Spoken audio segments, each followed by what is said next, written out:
as well as literally, would begin in 2010 while sitting on the back of a fire truck.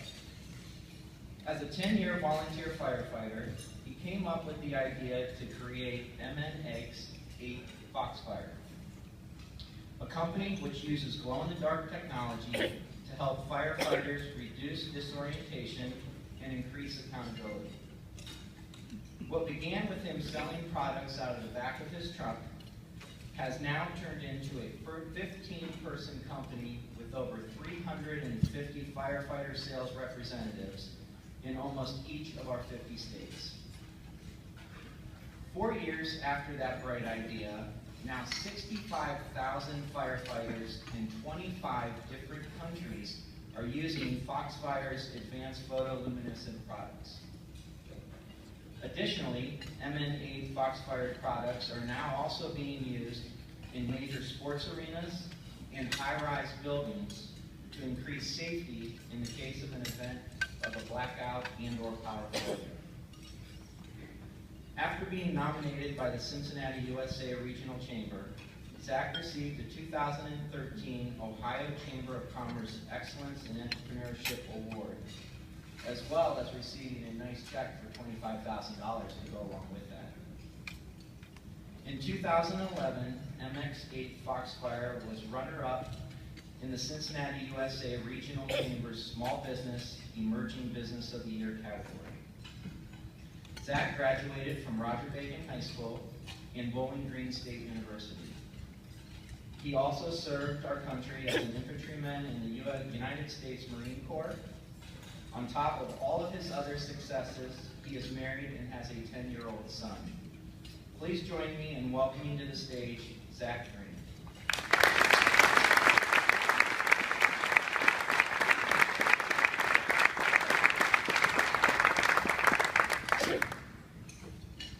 Thank you, Don. Appreciate it.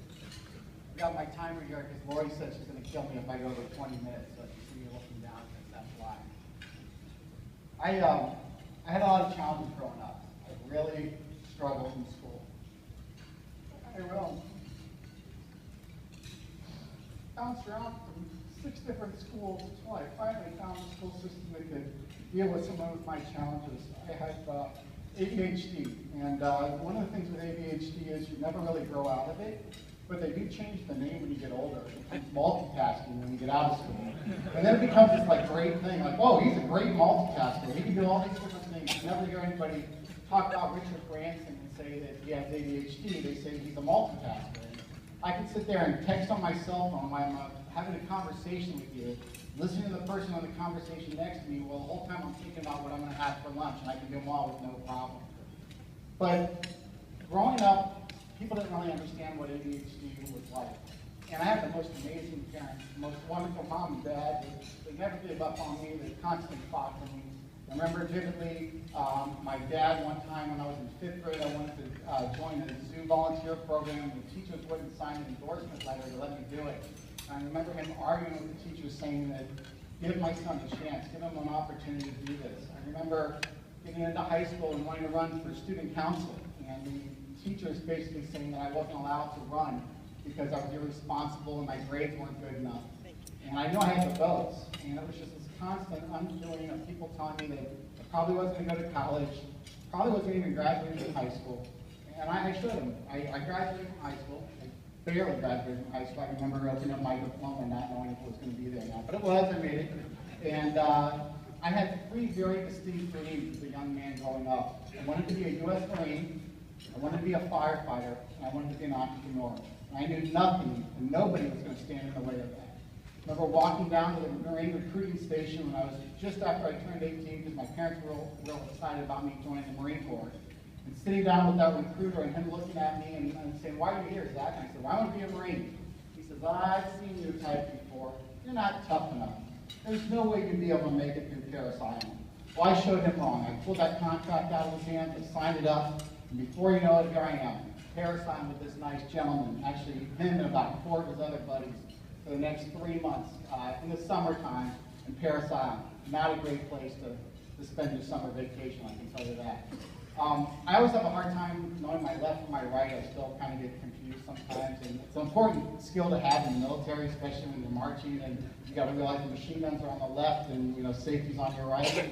And we're marching in a platoon and everybody turns left, and of course, being me, I turn right. And the drill instructor stopped everybody. He grabbed all 70 of the recruits. He had them all take down the push-up position, had me stand up in front of them. And for the next 10 minutes, he made them do push-ups because I messed up. And the reason why is, in the Marine Corps, just like in business, the team is the most important thing you have.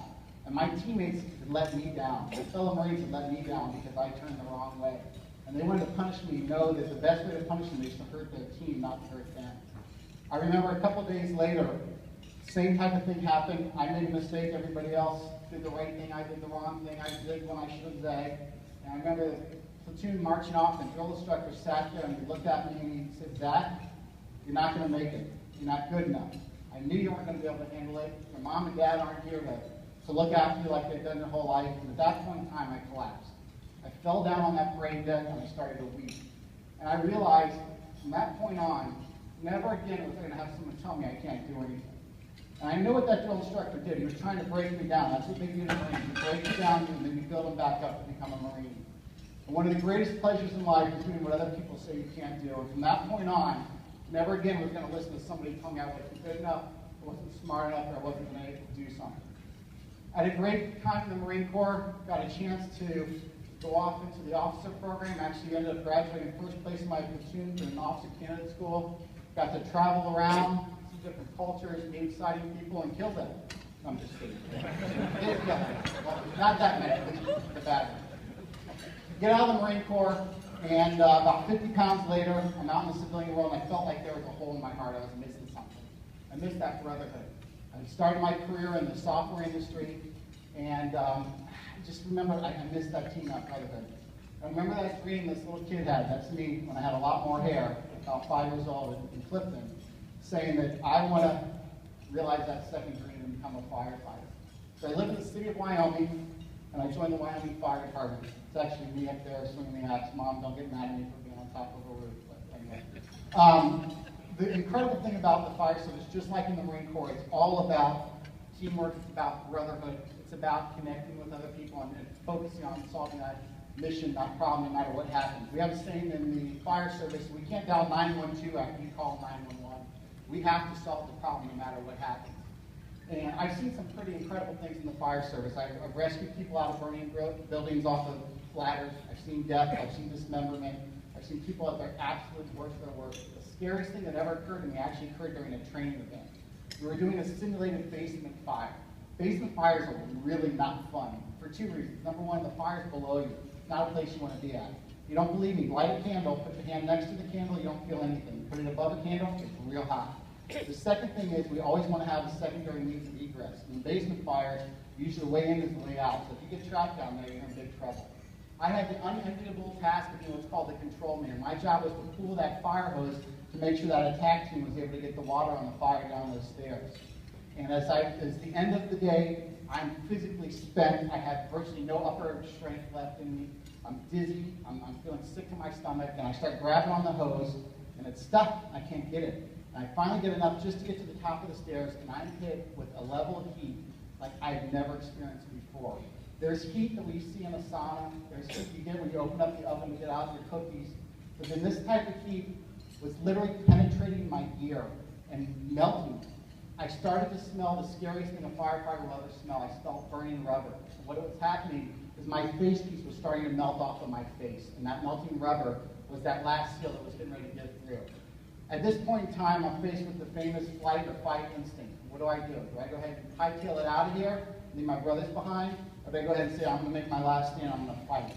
Well, we have a saying in the Marine Corps that's very true in the fire service, semper fidelis, always faithful. You never, ever leave a man behind, no matter what happens.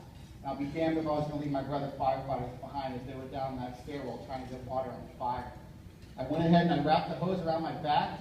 I had no arm strength left, so I just went ahead and kicked off of the wall, forced myself down the stairs, and all 8th of a ton of me came tumbling down with the hose. We were able to get enough hose and actually knock that fire down. But as I was able to get out there, I realized the importance of teamwork, the importance of brotherhood, and how that is absolutely something that's so important. You have to literally push yourself right to that edge sometimes so you're ever able to retrieve true greatness. Time continued on the fire service, and I had the chance, this is me sitting next to my fire truck over here in Wyoming, and I remember coming home one day and seeing a special on TV about building construction. They were talking about photoluminescent technology, how it was used in the World Trade Towers to help people find their way out of the building. You can't imagine what darkness feels like. It is a primal fear. It is not a learned fear. In New York City, after the 1993 truck bombing, where you had thousands, tens of thousands of people going down dark stairwells, they started incorporating photoluminescent technology. So when September 11th happened, people were able to find their way out. We talked a lot about the people that died that day, but what I think the real injustice is we don't talk about the 30,000 something people that got out of those buildings. Mainly because of my 343 firefighter brothers of FDNY that gave their lives. Part of it was this incredible technology. So I'm sitting back on the tailboard of this fire engine, and I thought, what if I could take that same technology and apply it to individual firefighters? And I came up with this idea, where I could actually take those same pigments and work with a couple different people to put it on to helmets. And as I would go into my first fire, people would not put the wet stuff on the red stuff, which is what you're supposed to do when you're in a fire. They're playing with my helmet. So before you know it, I get outside, and I've got a group of people throwing $20 bills at me, asking me to make them a couple more helmet bands, and I only had one or two. So I went ahead and made another couple more, and over the next 6 months, I started selling this out of the trunk of my car. I remember back to an experience that I had when I had worked at the Chamber of Commerce, and I was actually a volunteer. A dear mentor and friend of mine named Tom Anderley told me about this incredible program called the President's Council, where you can volunteer and help chamber memberships, and I remember thinking about, I need some help. I don't know what I'm doing. And as this all started to really take off for me, and the business started to really blossom and bloom, my fire chief sat me down and said, Zach, I don't think you appreciate what you've got here. You have an opportunity to revolutionize and change the fire service. And I knew that I had to be faithful to my brothers. I knew I couldn't let that team down. And I remembered as I was leaving that office, a quote from one of my favorite leaders of all time, Teddy Roosevelt. And he said, in any moment of decision, the best thing you can do is the right thing. The next best thing you can do is the wrong thing. And the worst thing you can do is nothing. And I wasn't about to go ahead and do nothing. So I had a long conversation with my wife, I refinanced my house, maxed out my credit cards, took literally every penny that I owned, and I got a booth at this trade show. Got a couple of my firefighter brothers to come up there and help me out. It's amazing what firefighters do for free beer and pizza in the hotel room. We had a great time. Next month we did $85,000 in sales, and I about had a heart attack. I go down to the Chamber of Commerce and I said, guys, I don't even know what I don't even know, but I know that I need some help. And I've got this thing, it's gotten bigger than me. I'm literally struggling. And they got me involved with the CEO roundtable. They got me involved with some incredible strategy sessions. And the gear started turning. But I realized I was going to have to be a pioneer, do something that no one had ever done before. I had to create my own rules. So you may say, why in the world does a Marine and a firefighter have a picture of a ballerina up there? Well, the reason why is right now the Cincinnati Ballet Company is celebrating their 50th anniversary. And this right here was the very first principal ballerina of the ballet company. She also happens to be my mom. And she's here today. Mom, if you wouldn't mind.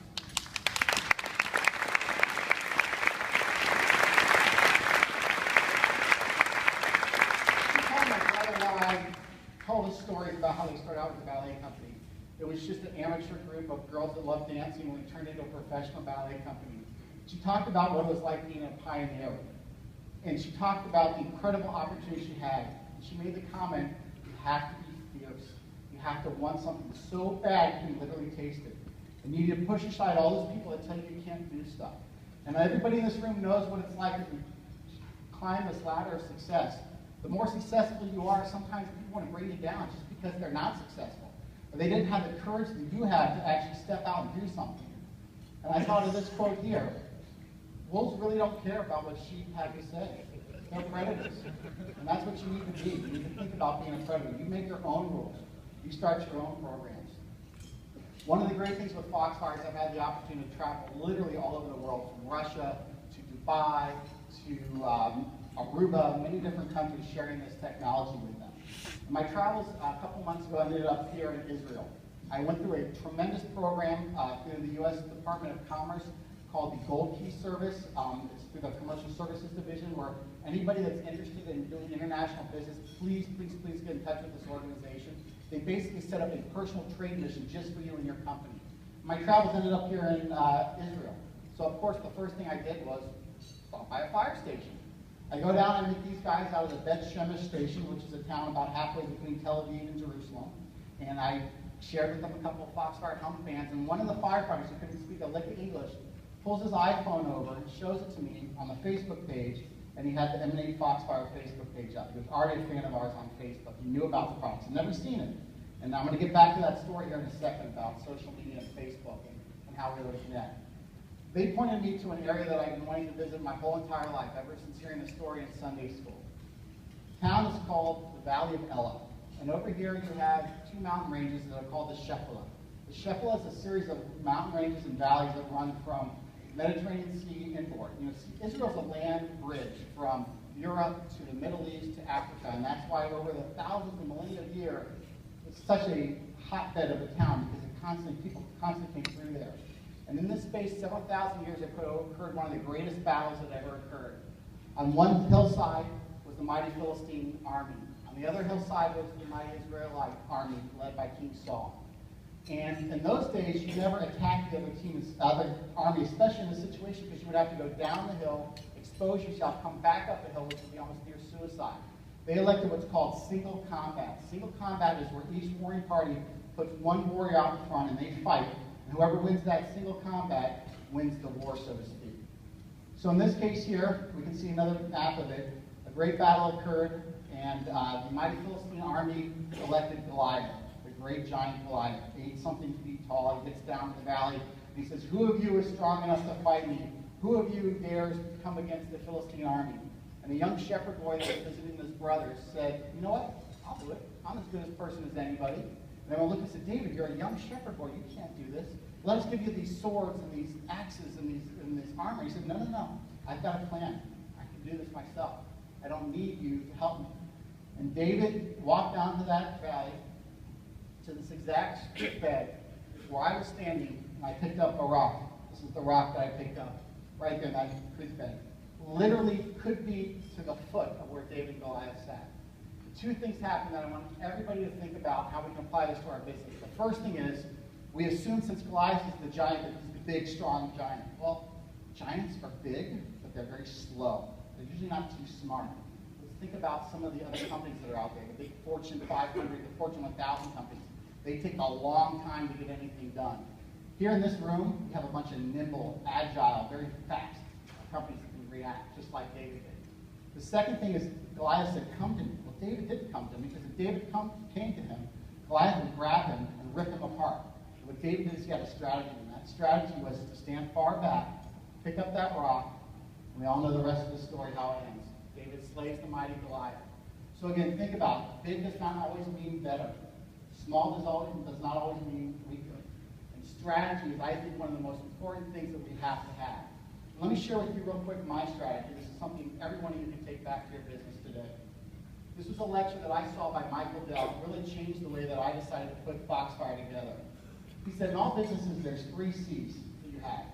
We tend to focus most of our time on that first C. That first C is your content. It's what you make. In his case, it was the computer. And the problem is, as soon as you do a really good job making a computer, someone's going to copy you. As soon as you do a really good job making a device or having a service or being a bank or something along those lines, people are going to always copy you. So before you know it, you've got all these other content that you're going to have to fight with. So Michael Dell said, let's focus on the second C, which is commerce. Commerce is how you sell what you make.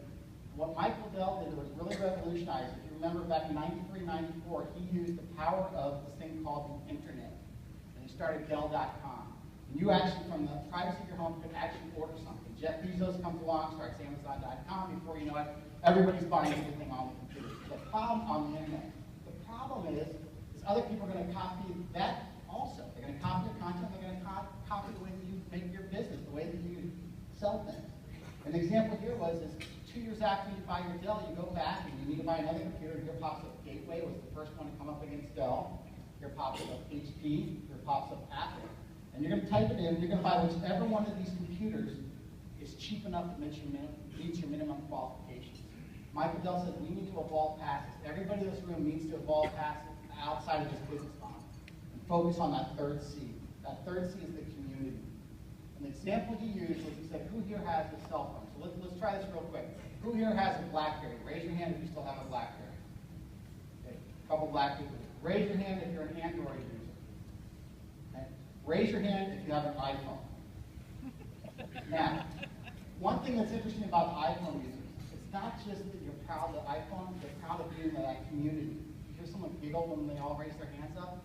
On your Apple product, Apple's done a tremendous job of building a community. Think of Harley Davidson. Do we have any Harley riders in the audience here? Okay, what would you Harley riders do if your next door neighbor came over with a Kawasaki? We'd have a problem, wouldn't we? Because they're violating that community. There's something about being a Harley rider. John Deere.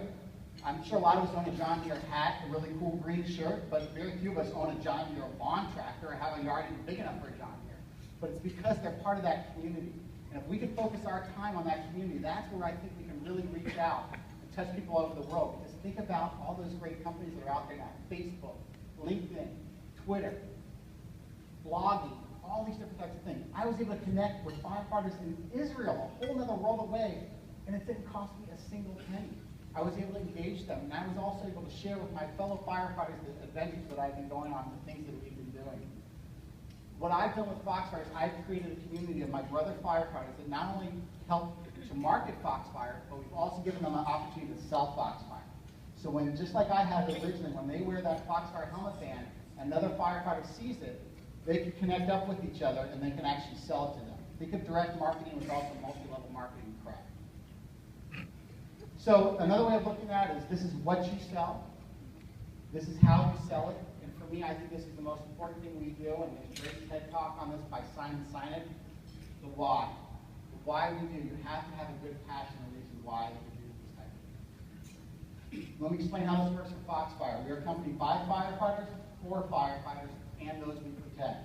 I'm able to utilize all those firefighter sales reps that are out there. And when they go out, not just fight fire, but in the situation here, where this is the Bank of Kentucky Center, over in Northern Kentucky, someone fell down one of the steps. The firefighter was able to get that person in the ambulance and started sharing with them the same technology they're using on the fire service, now can be utilized in the sports arena, and now this is what we've done to the Bank of Kentucky Center.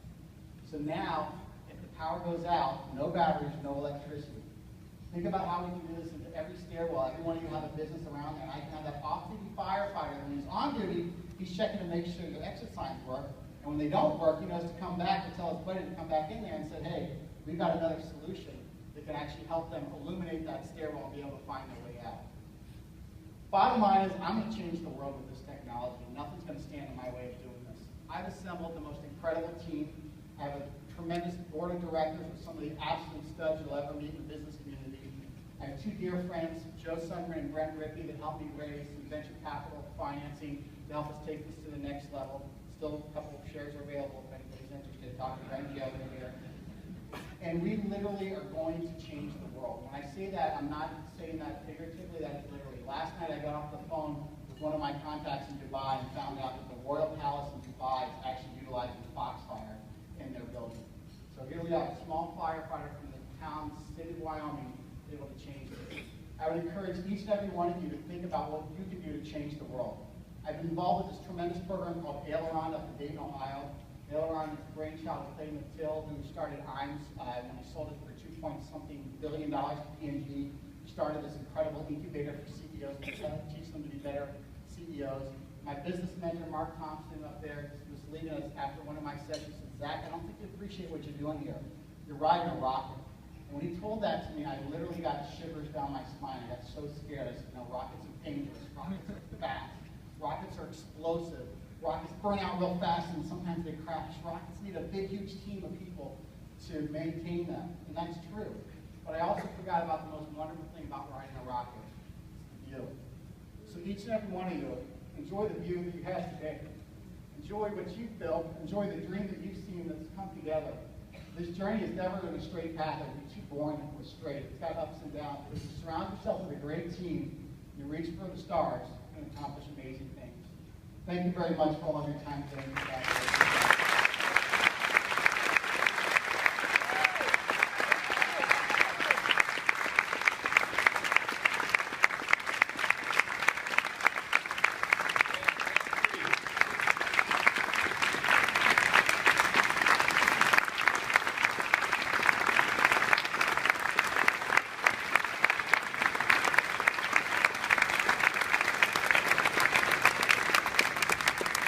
So you gotta love that passion, and dare I say the emotion.